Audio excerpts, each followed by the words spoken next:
Welcome to the first video of this series where I get to share with you what I've learned from my time hand loading and being mentored by an internal ballistics ballistician where I work at Shooters Roll Powders. If you are new to this channel, thanks for watching and let's dive into it. So one of the biggest questions I had personally was about carbon ring. What even is it actually? Is it bad? What causes it and so forth? I also see tons of theories on this question with no really clear answers. So I figured let's ask and get to the bottom of it. Let's say in a scenario, you have seriously neglected to clean your barrel after many rounds. You go to the range, start shooting, and you notice your speeds are all over the place and your rifle's not shooting anywhere near as accurate as it used to. You start to wonder, what the heck is going on? You know the barrel is somewhat newer. It's not near the end of its lifespan. Should we just put a patch through it and clean it? So we go ahead, clean it, shoot it again, and still something's up. You finally start inspecting the inside of the barrel, specifically the lead and throat area, and find some serious carbon ring. Carbon ring, or pressure ring, is specifically formed by high pressure. Carbon, plastic, and metallics that form right in front of the case mouth, which is this spot here in this bore camera video. In rearward of the lead during the firing, that's right here. This results in a plethora of issues, like cases not eventually chambering or eventually increasing pressure, which translates to velocities becoming erratic, to name a few. Well, there are some ways we can luckily mitigate pressure ring.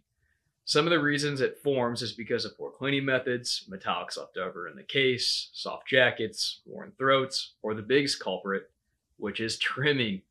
Trimming your brass too short is bad. To elaborate further, if you have a case neck that is trimmed too short, a few things can happen.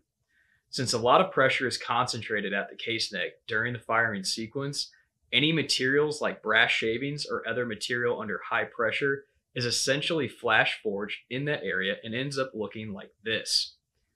If you have really bad concentricity issues and the projectile ends up scraping within this open void of where the neck should be covering, that also deposits and the material is forged under high pressure to create pressure ring.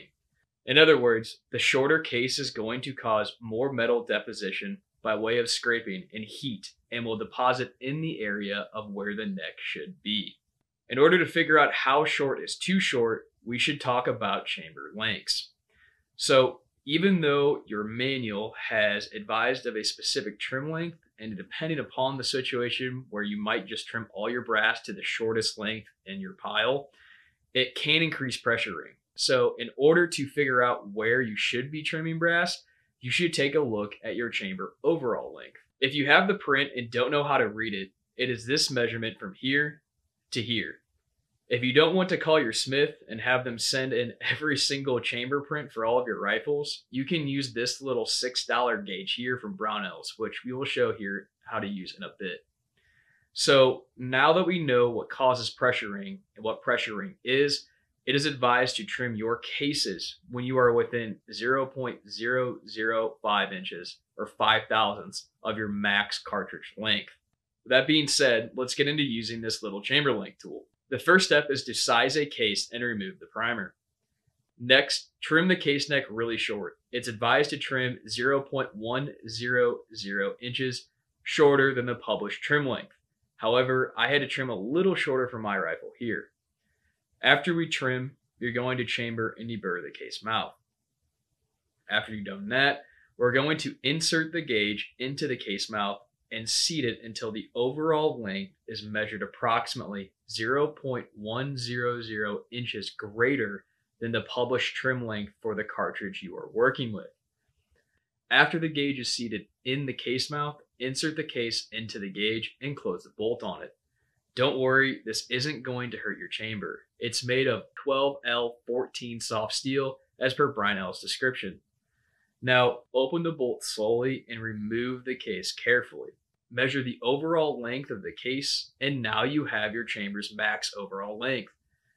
Don't forget that you should trim your cases when you're within 5 thousandths of your max length that you just determined. One last thing, if you had trouble with getting the gauge to actually move inside of the case when you're trying to close the bolt, Try lessening the amount of neck tension. We had someone who used this at one point and he had a little bit of trouble, and that fixed the issue.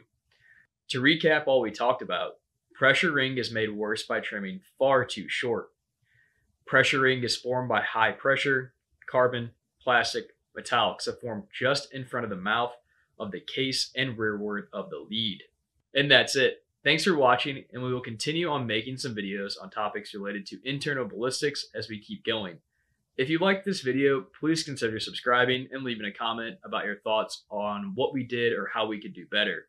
Our goal is to help hand loaders demystify some age-old paradigms that have been spread over time, and we hope that videos like this will help you and other hand loaders in the future.